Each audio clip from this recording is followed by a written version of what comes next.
Hello, ladies and gentlemen, boys and girls, kids of all ages, and also adults who are 21 and over. My name is Dan Selcke. I am the editor-in-chief of winterscoming.net, here with Daniel Roman, also an editor of winterscoming.net. And every week here on Take the Black, we talk about all things sci-fi, fantasy, movies, TV, books, etc., and so forth. And welcome to everybody currently watching, including Martha. How are you? Good to see you. And how are you, Daniel Roman? I'm doing good. I'm at home today. The clouds are out, so I may be a little slower on the uptake, but generally I'm good, and we've got some exciting stuff to talk about. So stoked to get into the fantasy sci-fi nerdery extraordinaire. How are you, Dan? Not bad. If you're down for a spot of preambulatory banter, I do think this is interesting. So your internet is satellite, and it's Always. not super. It's there exists better internet, Oh, it's and awful. you're Yes. trying to dig a trench on your property. You own land. You're a house. Ooh, you think you're better than us. Fancy. To install some wired internet. And apparently, what you just told us before the break is before you can do that, you have to what? Yeah, okay, so we can get into the trench trivia. Yeah, so if you are going to dig in the United States, there's a hotline you're supposed to call, that legally you have to call in a lot of states, just to make sure that you, fool that you are, who is digging holes in lawns and driveways, that you're not going to accidentally hit buried power lines or buried phone lines or any sort of buried lines that are already there that they will then fine you if you cut them in half if you didn't call. So, yes, I will be digging a trench soon to get better internets, to hopefully not have delays in the future. So, Cool. yes, that is some trivia that's going on here right now. So, you may see some changes in the next couple months on the pixelation of my face in this podcast. Now that you said all the reasons, it makes more sense. Before, I was just kind of like, you gotta Yes. call the government to be able to dig a hole on your own property. This is bull crap. I'm going off the grid. I'm growing my own food. I'm gonna disconnect myself from society. Okay, that makes a little more sense now. So, Yes. I take it back. Well, I'll end this little segment by saying, when you dig a hole in your property, you get to call the government and get permission to make sure you're not hurting anybody. Now, Daniel, what are we That's talking right. about today? Yeah, Julie says you do here too. Makes So sense. It makes apparently sense. in Australia you have to dig as well. Yeah, it's just to make sure you're not cutting your own power to dig your holes. Um, so today we are not going to spend most of our show talking about hole digging, only a Holes. little bit. Most of the show holes. Most of the show we are going to be talking about some comments, very very brief comments. George R.R. Martin talked about his trip to the Blood Moon set many years ago, and we don't get to talk about Blood Moon a whole lot. That was one of the canceled Game of Thrones prequels, the one that HBO filmed a really expensive pilot with Naomi Watts and Miranda Richardson, and then said, "Oh God, what have we done?" and unceremoniously canceled it. So we're going to talk about that. We've got some teases from Severance season 2 later on, a little bit of Some Rings of Power exclusive chat, teas. some exclusive teases because you, Dan, spoke to one of the writers from Severance. So I'm very excited to hear what he had to say about the next season. But we're going to start with Blood Moon because it's nice and brief. So basically, in Martin's most recent blog post, he talked about how he went to Belfast and kind of all the things he did there. And one thing he didn't do on this trip, but that he did in a previous trip in 2019, was he stopped by the Paint Hall, which is the famous, very large studio lot where Game of Thrones was mostly filmed, where a lot of the indoor sets were set up. Which, fun fact, was also the actual lot where the real life Titanic was built, was Mm-hmm. then the studio set for Game of Thrones. So the last time he was there in 2019, he saw the sets for Blood Moon, And I just thought that's really cool. Because again, it's just so rare to hear anyone say anything about Blood Moon. So basically what he said, and I will not impersonate George R.R. Martin because I will just make a fool of myself. I don't have the impression That's on the lock idea. like you do. That's the idea. I'm not gonna do it. I'm choking. So Game of Thrones sets. This is quote. Imagine a George R. R. Martin voice. Game of Thrones sets had been struck when GOT wrapped, of course, but new sets had gone up in their places. Interiors for Casterly Rock and Winterfell, designed for Blood Moon, the Jane Goldman pilot that had just wrapped. Interiors for Winterfell and Casterly Rock, as they might have looked thousands of years before the War of the Five Kings, occupied much of the paint hall, and we were able to wander through them. So, Dan,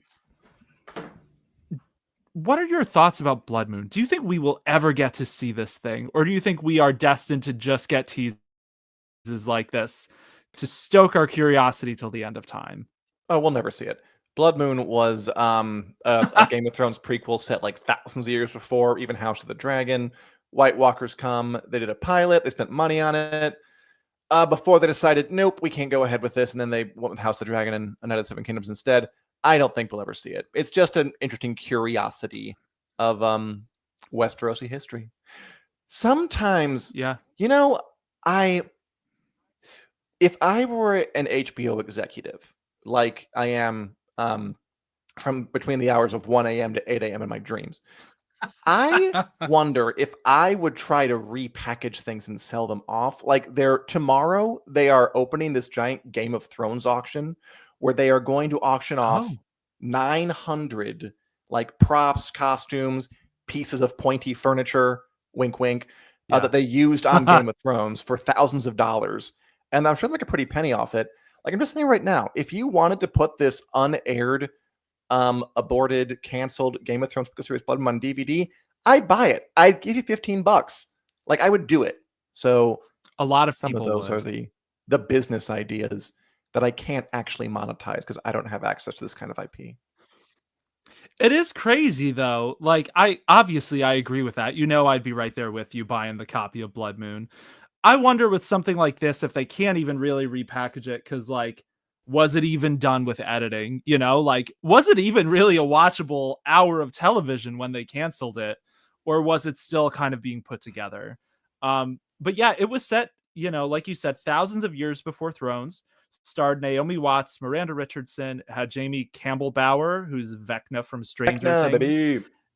Yeah, and we've only gotten glimpses of it, like that picture that producer Richard put up a few minutes ago of Naomi Watts. That came out like last year, fairly recently. What? So even though Blood Moon was canceled years ago, we're still occasionally getting the odd glimpse. And man, I just want to see something from it, anything from it.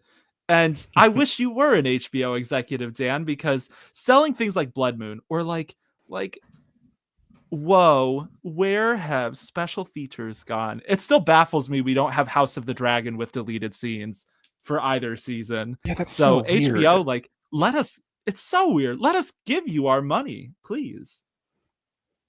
I mean, they must figure that it's more expensive to put deleted scenes on there than it is than the returns they'll get. I'm sorry, everybody. If you're watching on the video, I'm trying a lot of things with my hair, but it's none of your concern. It's fine. Just want to look beautiful for you. But yeah, probably never see it. But come get in. Interesting little side tangent on the march of time in terms of Game of Thrones television shows and spinoffs. Yeah, it's interesting too. So I see some people in the chat, like Benjack said, I'd also buy a DVD of the original Game of Thrones pilot. And hell yeah. So for listeners, I assume you know this, but on the off chance you don't, the original Game of Thrones pilot is infamous because it was really bad. And when David Benioff and Dan Weiss brought it to HBO and showed, I think it's Craig Mazin, who's one of the showrunners of The Last of Us, was a buddy of theirs. They showed Craig Mazin this as well as HBO, and Craig Mazin said, you guys have a big problem because it just didn't quite work.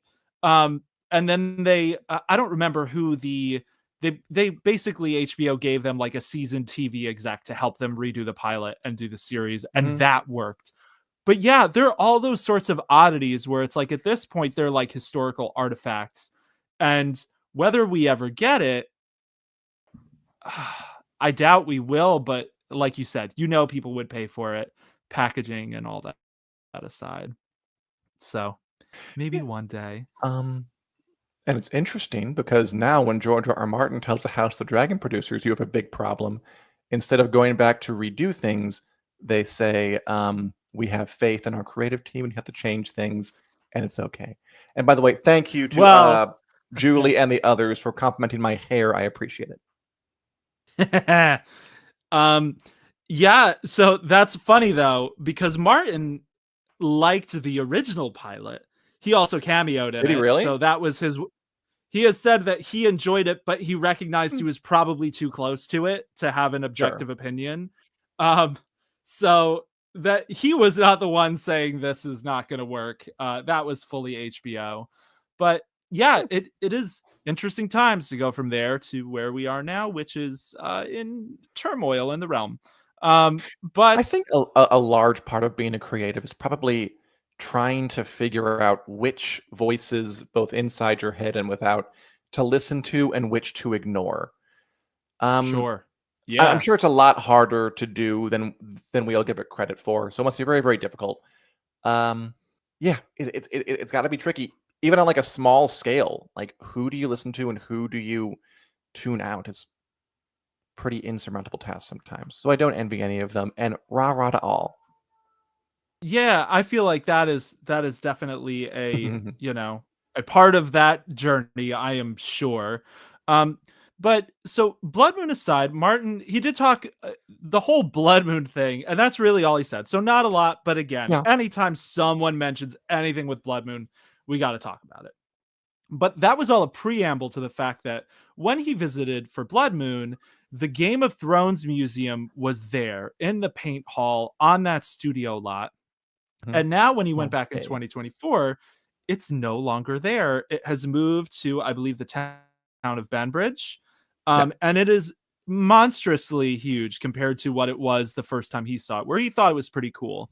Now it's massive. And here's another quote from him. He said, "We spent half the day there No way. wandering from room to room while oohing and eyeing and talking with the staff, some of whom seem to know more about Westeros than I do.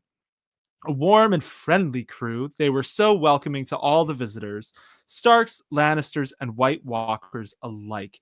We could have easily stayed longer, but we had other places to go and people to see. But if your own travels take you to Ireland, don't make the same mistake. There's a lot to see, so leave yourself time to see it all." And these pictures are pictures he and his team, someone attached to him, took these pictures while they were there Yeah, that are nice. up on screen. Yeah. Do you think you'll ever go to the Game of Thrones museum, Dan? It fully depends if I'm in the area, which I'd like to be. I would love to go to. It's in Northern Ireland. I've never been. I haven't been to the United Kingdom in some years. But I'm Yeah. actually sort of planning, like half planning a trip out to that part of the world. And if it crosses, yeah, I'm probably not going to Ooh. take like a purposeful just vacation for that. But yeah, of course I'd Yeah. like to. And I'll remind you that tomorrow, a lot of the things you see in those pictures will be auctioned off through a big old Game of Thrones prop auction, 900 pieces, including the shame bell. So not the ones like in the museum, I don't think, but plenty to take home. Yeah. You can make your own damn museum if you have like $3 million. Pretty much. Yeah. It is a massive auction that they're doing. I didn't realize it started like literally tomorrow. Um, yeah. I wonder how they decided like which things go to the auction, which things we're gonna put in the museum. They had the painted table there in one of those shots. So obviously that gets to Oh, stay in the cool. museum, I assume. Um, but yeah, there are no shortage of ways to get your fill of doting on Game of Thrones props these days. Um, Hmm. but Daniel, yes. before we move on, I have a challenge for you. Um, would you be Okay. willing to say just one sentence in a George R.R. Martin voice, I personally would like to hear it. What about in the books, Tyrion has his nose cut off, something like that. In the books, In the Tyrion has his books, nose cut off. Tyrion has his nose. Okay. Very In the nice. books, Thank you. Tyrion has his nose cut off. Yeah, I can't do it. I need to spend some time in front of a mirror with an audio recorder, working this mercilessly, as all actors should. I'm not an actor, but if I'm gonna commit, I guess you gotta go method. The Jared Leto method. Dear God, no. I regret everything I just said.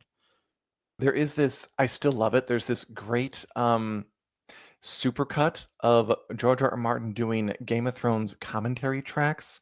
And all the time he says, in the books, in the books, in the books, in the books, was in the books, in the books, in my books, in the books.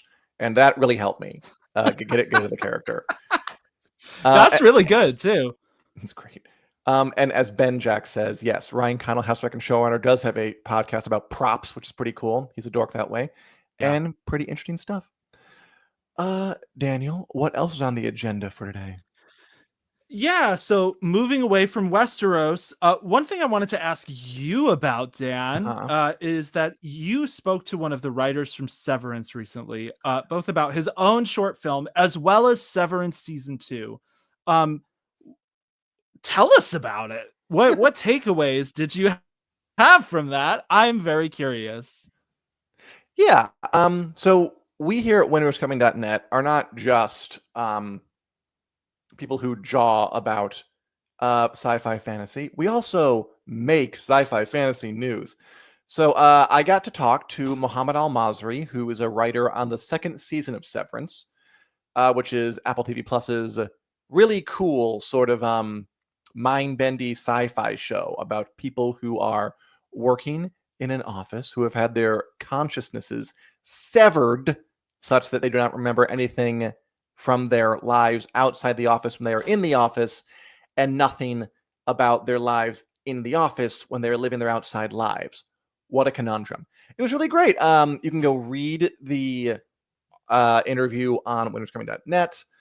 And Mr. Al-Masri basically talked to me about a few things that were just kind of cool, and a few things that I can pass off as teases for the next season. It comes out in January, I think. He talked about how he thinks maybe the show hit well when it did because it came out during the pandemic. We were all working from home, and stay-at-home orders were all fresh. And so the idea of being kind of sequestered was a big one, which made sense to me. I think success of a show or a movie comes down to it's got to be good. You got to be at the right time, too. And this was both. Totally. He was talking about, and yeah, I talked about his sci-fi short film, Other, kind of like about a interdimensional dating across multiple dimensions, which was a really cool idea. Okay. It makes sense. This guy ended up getting a gig on Severance. He seems to have a bit of that predilection for the mind bending. But he talked about how Severance, as opposed to a short film, is kind of hard sci-fi. What I most like was him saying that on Severance, which, if you've seen it, I recommend it. It's a really, really cool show. I genuinely like that show. I'm looking forward to it. That it's the kind of show, a little like Lost, that a big part of the appeal is all the mysteries. You know, why is the company doing this to them? What are they actually doing down in the depths of the Lumen basement, refining these numbers? What are they refining? Why are there goats? And when he talked about how, and I think when you have that kind of show, like a puzzle box show, there's the kind that kind of makes up the answers as it goes, which is playing with fire, because that can mean you end up with a dissatisfactory answer. And according to Mohammed Al-Masri, the guy in charge of Severance, Dan Erickson, is the sort of person who has everything in his head. There is an answer for everything. They have a mythology mapped out. They kind of they know the questions that they're asking, and they know how to answer those questions, which makes me happy, because I do think if your plot's going to lean on what does it mean, what's the mystery, not like Game of Thrones at all, right? Game of Thrones, what I liked about Game of Thrones was there really wasn't much of that. There was some mystery, but I wanted to watch that show because I liked the characters. I want to see what they did next. I want to watch Severance in part because I want to know what's going on. How does this link up? So it's good to hear that there is a plan. Also, he seemed genuinely excited about season 2. I remember when the House of the Mm. Dragon things were coming out for season 2, and like Matt Smith was talking about like this year Damon gets fat and lazy, and I'm like, what is he talking about? Yeah. Now we It know. kind of gave a couple of red flags, which yes, now we know that it was they went in a weird direction. It's good to hear someone who just sounds like I am excited about it. I'm excited for folks to see it. I think people are going to love it, and I can't wait. So I'm looking forward to January when that thing comes on Apple TV Plus. That's awesome. That really excites me too, because you can't fake that. Like you said, Mhm. like, not to say that Matt Smith was shading House of the Dragon, but like when No, someone is genuinely really excited about something that they did that's coming up, like that can be so infectious, and like it's the opposite of a red flag. It's a green flag. Like, ooh, Severance might be great. it wasn't a red um flag. It was just like it kind of gave off the vibe of like, how do I put this politely? Well, he gets a little lazy. Whereas yeah, I don't get that vibe about Severance season 2.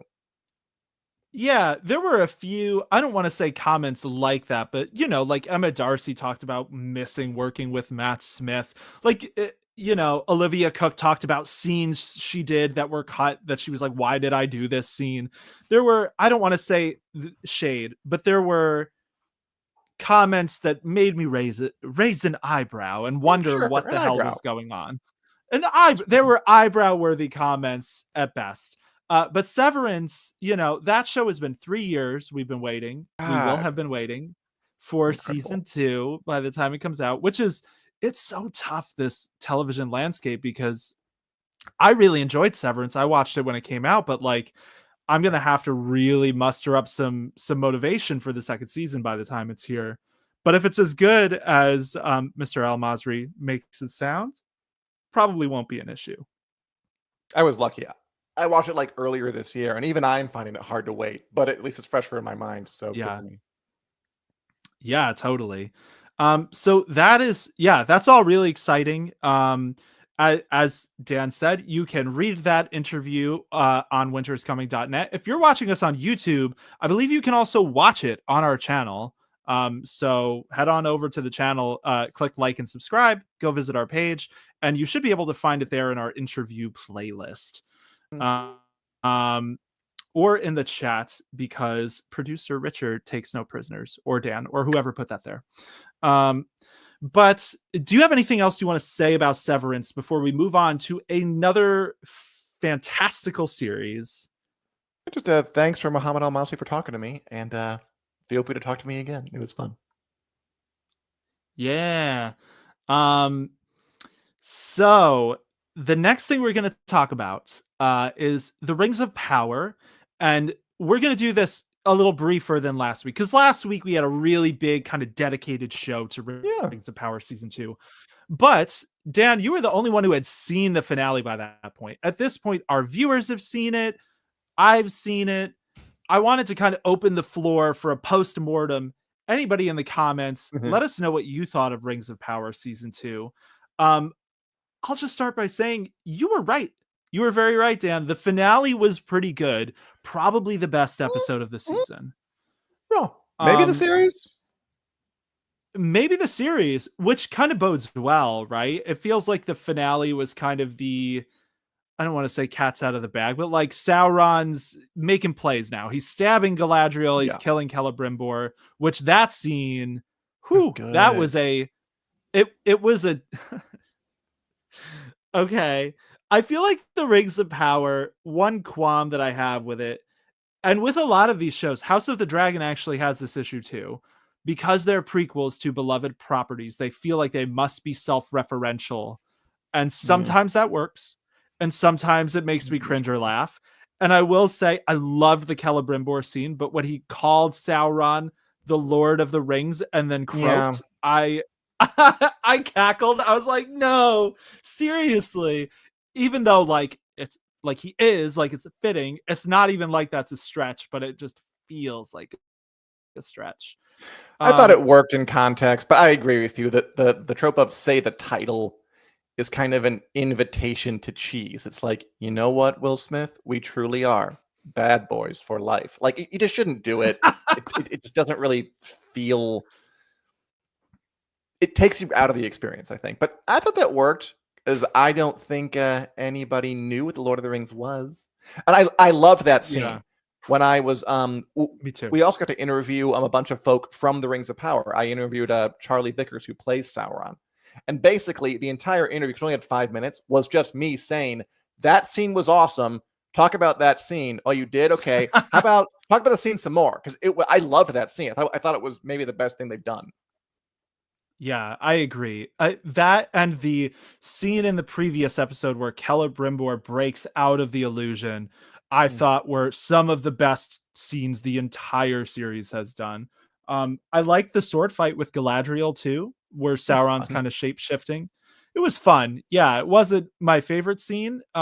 Sword fights, it's hard because at this point we've had so many good ones in television Sure. that you really to really like knock people's socks off, I feel like presents some, I don't know, challenges. I guess, like I'm thinking of like Game of Thrones had some great ones, like Brienne and the Hound, like The Witcher. Say what you want about The Witcher, but some of the sword fights are insane in that show, like the Blaviken fight and the Vilgefortz fight. Um, what did you think of the Balrog, Dan? And chat, feel free to chime in about this. Again, one of the stronger bits of the episode. I like the dwarfs. I think that was maybe like one of the two character relationships I really like was between Durin and his father, also named Durin. Dwarf's not very imaginative.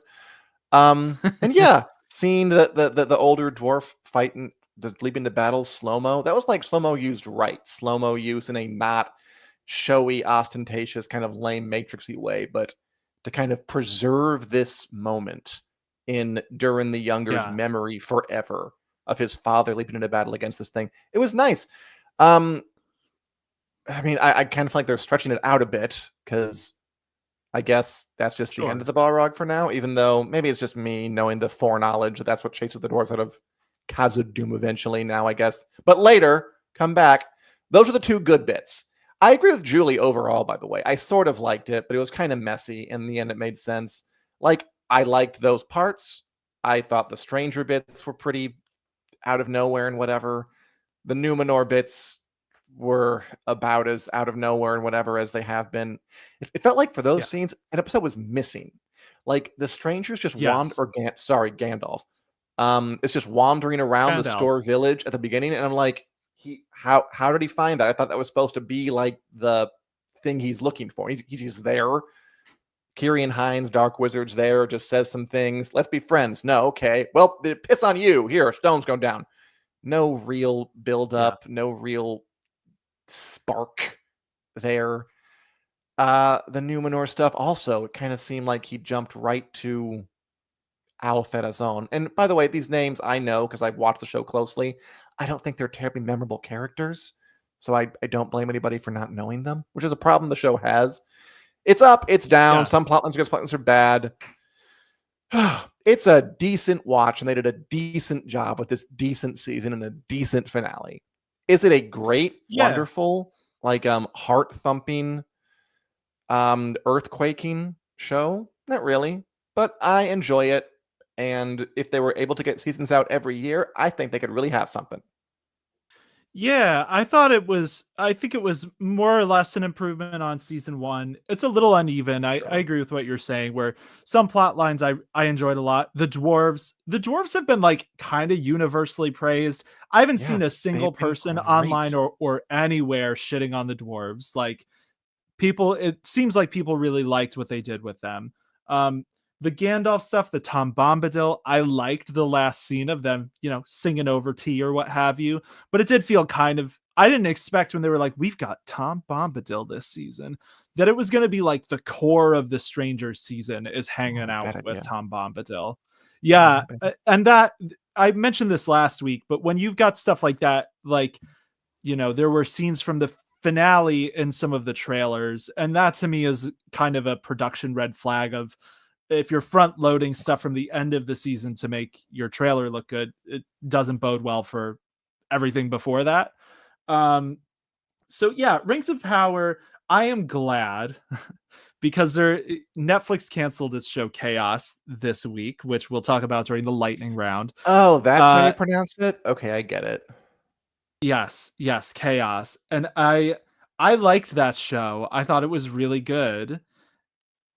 I will give Amazon credit for the fact that they have invested in the Rings of Power, and whether it gets slightly shaky reviews or whatever, they're just going to keep on going with it. I think Well, that's, I mean, it's probably too much of an investment for them to bail on at this point. And I think their contract was like, if you're going to do it, you have to do however many seasons, even though there are loopholes and stuff like that, I'm sure.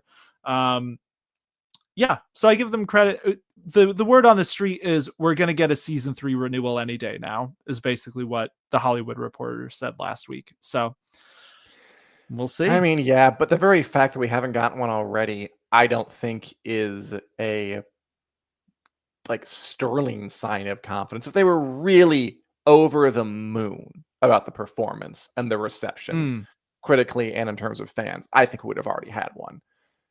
We probably will get a season 3, but I think the fact that it hasn't already been here is a sign that enthusiasm internally is waning a bit, which goes into the whole fantasy sci-fi TV show bubble bursting argument that I think we can probably get yeah, a whole show about at some point.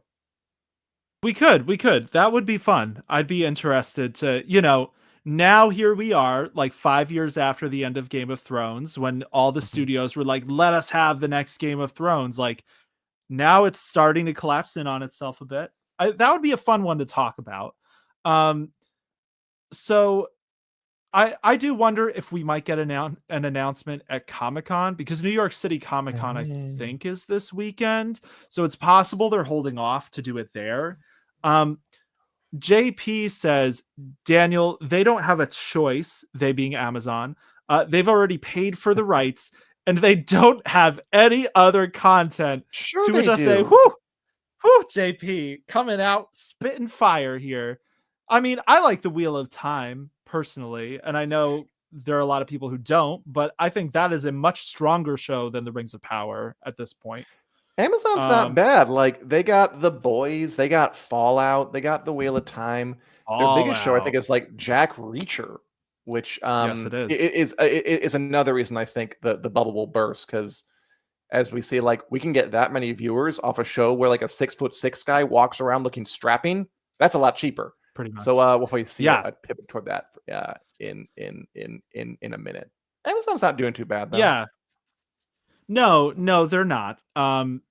And the they don't have a choice thing because they've already paid for it. That I would be intrigued to know more details about, because that might be true to an extent. Like they signed on for 5 seasons or whatever. There was a stipulation.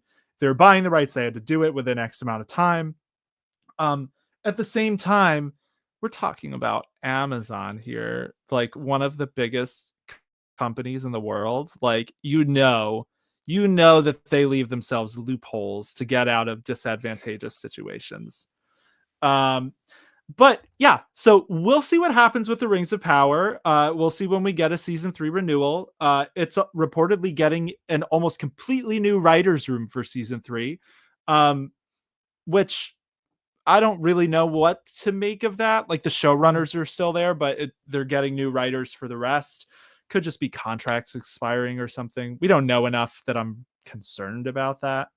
Ditto. Um, yeah, but so Rings of Power wrapping up. You have anything else you want to say? Also, yeah, Julie Davies, The Wheel of Time is better. So anything else you want to say about the Rings of Power before we just open the floor for all the other things we're watching and reading and doing, which is quite a lot at the moment, I think. Bring all those things on. Okay. So, Dan, and all of you out there in the chat, what have you been watching, reading? What media have you been putting in your brain? Yeah, you want me to go? Because okay, Sure. I feel like I have to bring up the Joker movie. Just for a second. Oh Um yeah. Yeah. Joker 2, Folie à deux, pretentious French subtitle. Came out last Friday, a sequel to the first Joker movie, made over $1 billion at the box office. I saw it at a critic screening because I'm special and cool. I can see things for free. Because you're a critic. And I thought it was fine. I thought it was some high points, some low points. Obviously, I'll be honest. I was surprised because it's become a proper backlash firestorm. People hate this thing. It's got cratering review scores from critics and fans alike. The box office is dismal, probably because the word of mouth got around that it's bad. People are mad at it in like a personal way. They seem personally offended. It kind of reminds me of the Game of Thrones response to the final season, to be honest. That's sort of the sense that I get. And I think that you could take it a further way and say that in both cases, there's this sense that people behind it were trying to defy expectations. I don't think it quite holds up. But the main problem with the Joker movie seemed like the main one. There are a bunch of them, but like the main one. There are some folk who seem to not like musicals on principle. I do not agree with this. Sure. But I can see there. I'm not kidding. There are reviews that are like, why is it musical bad? Which I do not endorse. I like musicals. And I thought some of the songs were fine, some of the songs were bad, and Joaquin Phoenix can't sing very well. And they took Lady Gaga, who plays Harley Quinn, and sometimes like had her not sing like purposefully bad. And I'm like, what are you doing? It's Gaga, bitch. Come on. have her belt. The main thing people are upset about is that it kind of took the first movie, which was sort of like a power fantasy about this utter fringy loser who becomes an agent of chaos. He kills a bunch of folk and he sows discord and the city explodes and he experiences a moment of dark transcendence and joy and takes him and kind of makes him a, again, pathetic, fringy loser. And this time he just stays that way. And he doesn't really have that blow up. I think it offended people's sense of identification with the first movie. I think it's utterly divorced from like the DC version of Joker to the point where you can't really enjoy it on that level. It seems like what we have here is a classic Hollywood ego trip boondoggle, where the director, Todd Phillips, had the political capital to make this movie completely his way. And his way was making like an extremely expensive art film that, by the way, is quite beautiful, but that doesn't really fit into the superhero multiverse or even attempt to at all. And you've got to do it a little. Like, you've got to try to make some people happy. I think there are some redeeming values to it. I think the problem is not as a DC Joker movie. Like, if this were just about a crazy, fringy, mentally ill person who becomes a cause celebrating and claps in himself, it'd be different. But he's playing with fire by using the DC IP, which he probably had to do to get it made in the first place. And you can't turn your back on that this completely and not expect some blowback. And the fact that it costs so much money to make, and so much of that money was salaries for the really famous folk involved, it seemed like a vanity project that spiraled out of control. Or I will say though, a studio mandated vanity project, because Warner Brothers definitely said, I made $1 billion, make another one. You can do whatever you want. And he's like, I can do whatever I want, you say. Like, I don't even really blame him. Yeah. This sort of... It actually also reminds me a bit of Batman Returns. Speaking of other Batman sequels made back in like the 91 or 92 or whatever. Because that was also, Tim Burton got free reign to do whatever he wanted. He made a completely batshit weird Batman movie that I still think was a lot more fun than this. So it has a better reputation. But that also kind of killed the franchise for a minute. So interesting parallels, Batman Returns stuff. What? Batman Returns was so good. For a second. Everybody left. Michael Keaton left after that. Tim Burton left after that. The only person stuck around was I didn't kill the franchise, true, but that was the end of that era. Okay. Like, that was it. That's true. Yeah. So Michael Keaton, he talked about this. Yeah, Michael Keaton talked about this recently. He didn't come back because of it went campy for the third movie again. And he said, nah, that's not the way I think it should go. So he liked the Tim Burton one enough that he wanted more of that, which, Yeah, I did too. yeah, fair, fair. So it's interesting. It's really interesting what's happening with the Joker. I feel like, I haven't seen it. I didn't see the first one. I really don't care about these movies very, very much. Have a round of But I applause think, for Dan being so high-minded not to see the popular thing. Sorry, go ahead. I mean, I have nothing against the popular things. It's hard to sell me on villain origin story movies for superhero characters that try to be totally divorced from the superhero involved. I just think that is kind of folly on premise, and I honestly can't think it. So the first Joker did it well, I guess. The Well, Penguin's doing pretty well right now, but yeah, that's a different sort of animal. But in general, Penguin's I great. think that's a really, yeah, it is great. But it it sounds like your analysis feels like it's got some pretty good merit to me, because hearing the paydays for this thing, that Todd Phillips, Ooh, Joaquin Phoenix, and Lady Gaga, those three salaries were pretty much the equivalent of the budget of the first Joker. Um, boondoggle. Crazy, crazy.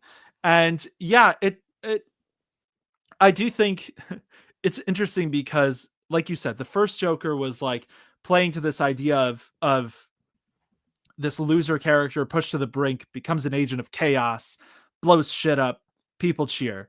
Um, so then I feel like that attracts a certain audience, uh, who maybe Yeah. like the edginess of that. Who then, when you're like, Aw. surprise, nerds, the next one's a musical.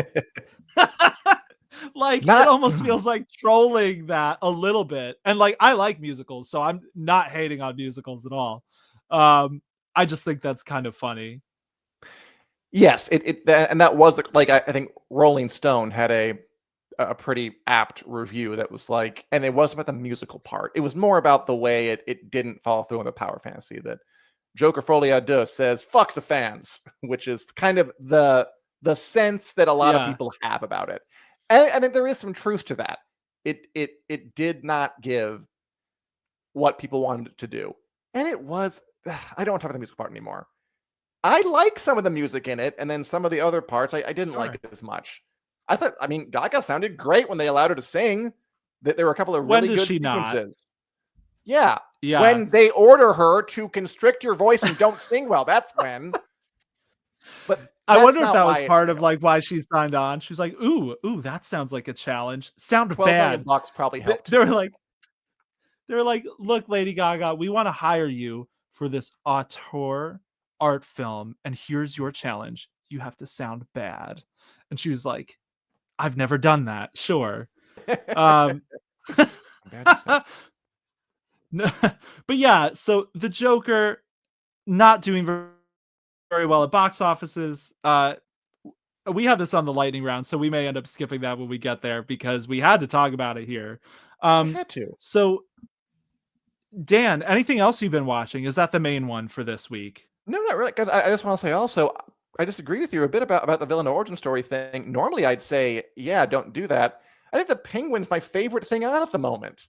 I think this Yes, weekly Sunday HBO show about the origins of Batman's fourth most notorious enemy, the Penguin, is really killing it. Like, it's it really is. entertaining. It's well written, very well acted, well imagined, well paced. I've seen the whole thing. It just gets better. Like the Yeah, final run is pretty terrific. cool. I feel like That's that exciting. the original Joker is kind of proving that you can do this well. It's all about a balance. Like both Joker movies and the Penguin, I do think they feel a little ashamed of being comic book superhero things. The Joker let it get Yeah, way out of I could control, see that. um, by just going off the rails in the second movie. The Penguin has it under control, but it's still like, Oswald Cobblepot's too goofy and change his name to Oz Cobb, that kind of thing. There's no Yeah, over the top comic book stuff, or at least the very minimum of it. They do both feel like we're going to do a comic book movie, but take it seriously, which has been done, by the way. That's like The Dark Knight. That's Christopher Nolan's trilogy. yes. Like this kind of thing has been tried. And I think what we're seeing is that there's a line that you can't cross when you do that kind of thing. You can make a superhero thing and you can do it prestige version of it, whether it's the Dark Knight or the Penguin or the first Joker movie, but you can't become so contemptuous of the source material and go completely over the line that you lose people, which is what happened with Folie à Deux. So there is a line, Yeah, and the Penguin's on the right side of it, and Folie à Deux is on the wrong side. I completely agree with that. I completely agree with everything you're saying. I think the Penguin is in a slightly different situation when it comes to the superhero villain movie, partially because it is the origin for Ozka becoming basically like a kingpin of Gotham, but Mhm. it's also set after the Batman. So it's not trying to pretend the Batman doesn't exist in this world. He's just not around right now. He's worrying about bigger things than Oz, which is kind of the whole thing of Oz is everyone underestimates him. Um, versus, like the Craven the Hunter movie that is coming out from Sony, Morbius, like those are all Spider-Man movies that are about villains that pretend Spider-Man isn't, they don't want to touch him. They don't want him in their movies. I think Venom did an okay job. I liked Venom more than I expected, but I Mhm. think it's an Comic uphill book did. battle, we'll say.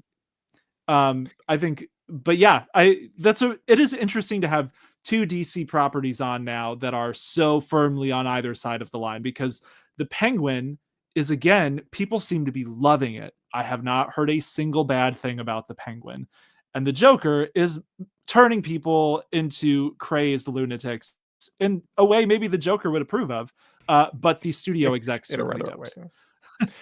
Yeah. Not. I'll move on, but like not to spoil it. Like I don't really care that much if the hero isn't in it, so long as I think it's interesting. Not, I will say Yeah. there are some things that happen later in the Penguin. I think folk will be like, Batman should really be paying attention to this. Like there's some big things that are like, how is Okay. someone should get involved? But it didn't matter because by that point I'm really into it. Robert Harris says Daryl Yeah. Dixon's pretty good. Yeah, people have been loving Daryl Dixon. Nice. Our reviewer, Ashley Hurst, thinks it's the high point of the Walking Dead series this season. So I'm happy people are That's enjoying that. Well, that's high are you praise. watching it? I'm not. I saw part of the first season. I didn't finish it, so I haven't watched the second yet. I Mhm. liked it. I just think it's easy to get in the hype. And The Walking Dead has some iconic parts in seasons 1 through 7, Mhm. 1 through 8. Fancy So, Betsy. uh, yeah, but so I've been watching a few things this week. The Penguin, Okay. obviously, I really enjoying. Agatha all along. Speaking Cute. of musicals that aren't cringe, because I think Well, Agatha is working the music in a pretty good way, and it doesn't take itself too seriously. So I'm just finding that it's working really well. It's one of the better Marvel shows in a while, and it feels like a TV show because every week is a new episode instead of like the 8 episode movie type format. Have you been watching that one, yeah, Dan? I have. I like it. It's cute. Listen, the thing about a show like that is that even though I think it's done well and I think it's entertaining, it does feel like make a show about Agatha. We'll figure out why we're doing it as we go. I don't think it Oh, has a sure. strong reason to exist beyond being funsies, but I like funsies, and it is funsies. And that Witch's Road song is genuinely catchy. Yes. Yeah. I agree with everything you just said. I think they had the idea for WandaVision did great. Let's do a spin-off about Agatha because Catherine Hahn was great as Agatha. I think that that mandate was probably in place before they had any idea what the hell the show was going to be about. So I think you're totally on point with that. But it's fine. I Um, like it. yeah, it's Whereas the good for Penguin, the it season. does feel like it has enough dramatic gravity that like I would watch this if it were about someone completely outside the Batman universe. I Oh don't feel yeah. that way with Agatha. I think Agatha is Marvel and entertaining itself, and I think that's fine. But I do think the Penguin's like a level up so far as these superhero spinoffs go. Yeah, I totally agree with that. I think the Penguin is I mean, it's probably one of the better shows I've seen in general this year, This let year, alone yeah. superhero shows. I have not seen ahead, and I am just really enjoying it. I look forward to it every week. It's one of the few shows I make a point to like watch as soon as it drops. So Sure. yeah, the Penguin is good. Good I stuff. believe the 4th episode was this Sunday, and if it's the one I remember, that one should get people talking. That'll be a fun one to observe. Cool. That's exciting. Yeah, it is the so from the trailer, it looks like it's going to have a lot of flashbacks for Sophia Falcone is Oh, the one right. Yeah, coming that up one. this The weekend. ending's great. But okay, go on. What else are you watching, man? Cool. That's exciting. So beyond that, I watched part of the first season of Yellow Jackets, which is now on Netflix. That's a kind of reminiscent of Lost. It's about this girls soccer team in the 90s who crashes in the Canadian mountains and then Oh, yeah. resorts to cannibalism and other awful stuff to survive. And there's a modern day story, so it's flashing back and forth. That was really good. I also have been on a tear with reading in the past week. I've been in like a Okay. science fiction just like kick. So I listened to the audiobook of the Kaiju Preservation Society by John Scalzi, which was a hilarious, fun listen. It was narrated by Will Wheaton about this guy who's like delivering food during the pandemic, who basically gets recruited into this secret government organization that is like exactly what it sounds like. They do like nature preservation for kaiju in an alternate Earth. Really fun. I read Dark Side by Michael Mame. That is the new Planet Side book, which is like Work. a military sci-fi mystery. That's like his longest running series. This is book 4, and that was rock solid.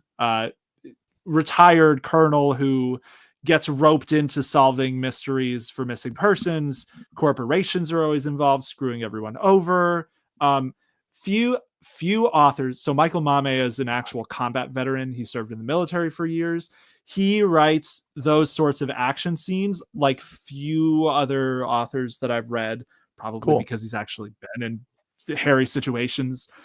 So that book was really good. I've also been reading the 10th anniversary issue of Grimdark magazine, which is an ebook thing that is out right now. And it has a short story from Scott Lynch, who is the guy who wrote The Gentleman Bastards, Lies of Locke Lamora. There's a new Lies of Locke Lamora short story in that thing. So reading that. And then last one that I read just last night is called Live Suit, which is a new novella from James S.A. Corey, which like I didn't even know this thing was coming out. So this is in the same world as the new James S.A. Corey series that started with The Mercy of Gods. Their new book that came out in like August. They've already got a novella out that's connected to it. And I read it last night, and it's really cool. It's kind of like a mix between like Starship Troopers and The Forever War by Joe Haldeman. It's got those questions about like soldiers sent off to war. Do you ever really come back? Mixed with some really crazy sci-fi stuff, because people basically, when they sign up, they get this robot suit called a live suit.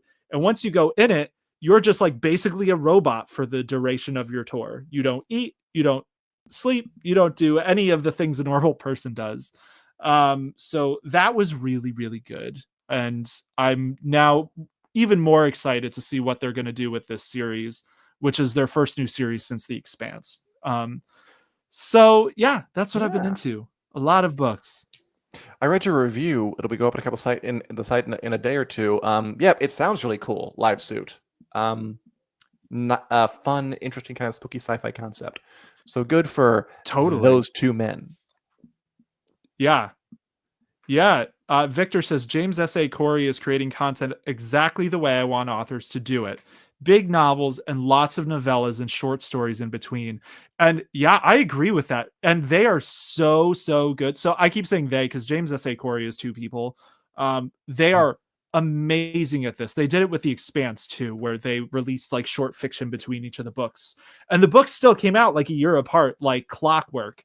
So yeah, if you're reading The Mercy of Gods, Victor, and you haven't read Live Suit, definitely make a point to check it out. It's only like $3 on Amazon, and it's like a Nice, 100-page novella. Yeah, really good. But A bargain yeah, at any that's what price, happened. as long as it's $3 and under. It sounds really cool. Seriously, that's like the price of a coffee, except you can have some existential If only. dread about the military and wars with aliens instead. Victor's getting it. You did it. Nice, nice. Enjoy. Definitely want to hear your thoughts. We have like a detailed breakdown of some of the stuff going up on the site soon, so keep an eye out for that. Um, all right, Dan, is there anything else you've been watching or reading, or shall we get into the world famous Wick News lightning round? I'll say really, really fast. I watched The Franchise, the new Yes. kind of Armando Oh, Iannucci satire. Not long at all. how was it? The first episode, it was fine. Didn't really thrill me or get me rolling, but I'll keep watching. Interesting. Maybe he was a 1v pony. I don't know. We'll see. But the show was fine. But One we're at a V time, pony. so let's move on. Nice. Okay. Um. So, all right. It is time for the. Sorry, I was trying to debate whether to swap out one of them, but my internet would not allow it. So it's time for the world famous Wick News lightning round. If you are a new listener or watcher or any of those things, what happens now is that we give our 20-second takes on news stories we didn't have time to do in the main body of the show. And if we go over 20 seconds, producer Richard buzzes us into shame and infamy, which sounds like that. All right. So Dan, as always, these are not really in any order. But why don't you ask me this one first because I'm real salty about it. Yeah. So Netflix cancels a TV series that I'll be honest, I had not heard of, about a Greek gods in a modern context, starring Jeff Goldblum, called Chaos, but spelled with a K. Daniel, what do you think about that? I am so mad about this. And it's funny because like I liked Chaos. I wasn't obsessed with Chaos, but it's just a really solid show. It had Jeff Goldblum as Zeus. It had Stephen Delane, Stannis from Game of Thrones as Prometheus. They're hilarious together. It had Aurora Perrineau as Eurydice. She was from Westworld. Really good cast, solid writing. Netflix fumbled it. How do you fumble Jeff Goldblum as Zeus? All right. Speaking of DC villain movies, DC is making a movie about Batman villains, Bane and Deathstroke, and also another movie about Robin. Multiple Robins. Tempting fate, aren't we? They really haven't released a proper DC movie under kind of the new DC studios with the James Gunn and Peter Safran. The first one's going to be the Superman thing next year, which will set the tone. So check back with me then whether I'm excited to see a movie about these two villains paired together, because I don't know. Yeah, that's really fair. Daniel, author extraordinaire Brandon Sanderson, has released a picture book for children, his first, called The Most Boring Book Ever. Is it on par with works like the Stormlight Archive and the Mistborn series? Who can say? Who can say? I imagine no, but he did team up with a fairly well-known illustrator who I forget the name of for this. Me too. And I think the goal of it was he wanted to make a book that would be fun for kids, fun for parents who are reading it to the kids. And this isn't really that out there, in my opinion, because Sanderson has written kind of across all age groups. He's written for children before, just not picture books for children. So fine with it. Carry on, good sir. Carry on. All right. This one is really interesting. I thought this was a very interesting story. So Game of Thrones star Christian Nairn, who's Hodor, he released a new book recently, a memoir, and he said in it that he used World of Warcraft to kick his drug addiction. Yeah, basically the Christian Nairn Hodor was doing a lot of, sounds like party drugs. He's like a DJ, he goes to clubs. So, what do you want? You got it all. You got the cocaine. You got he got the other stuff. I don't know. Ecstasy, that's the one. And he just locked himself in a cabin for who knows how long, played World of Warcraft and detoxed.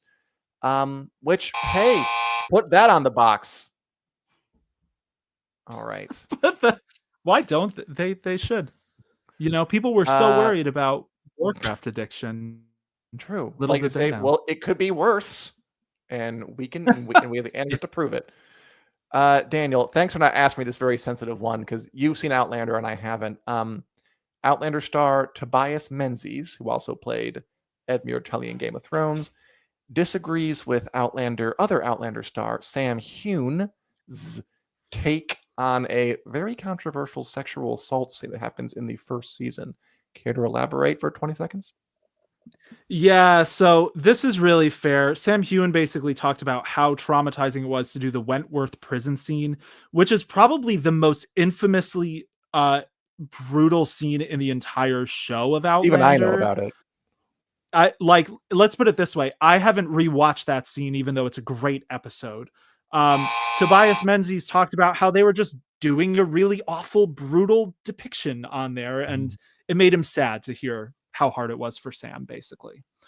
All right. So speaking of the Joker, which we rhapsodized, we talked about it earlier. Apparently, the first Joker movie was going to end in the same way as that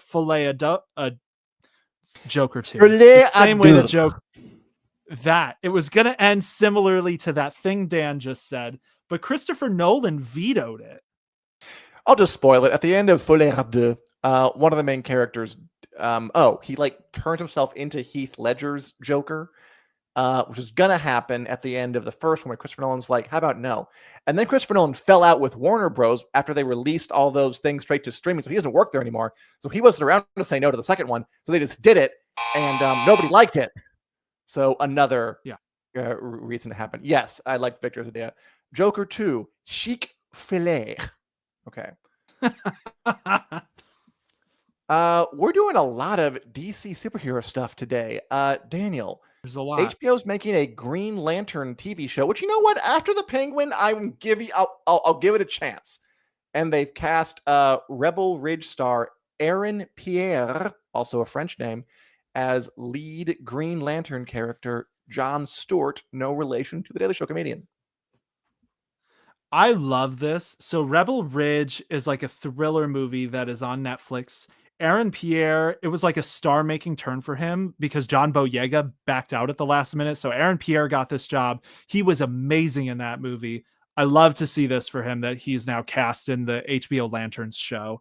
I hope it's good. I hope that's James Gunn's first DC television show, I believe, or live action one. Okay, cool. So yeah, well, hope that goes well. Oh yeah, Peacemaker.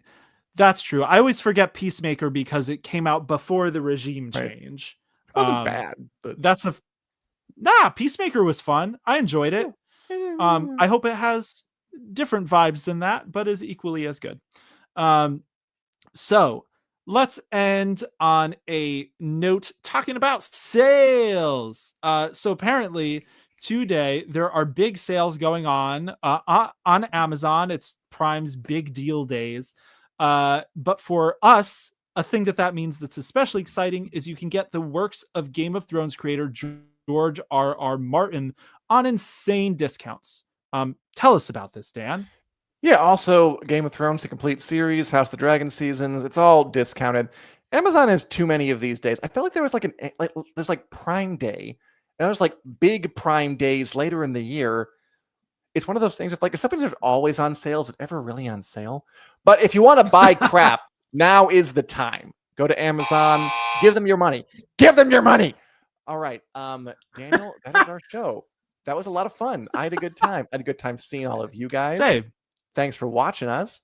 And we are here every week at 2 p.m. Central Standard Time, or 3 on the East Coast, and noon on the West Coast, and 1 on the mountains, whatever. We talk about sci-fi, fantasy, movies, TV, books, etc., and so forth. Also, download us in podcast form wherever you get them.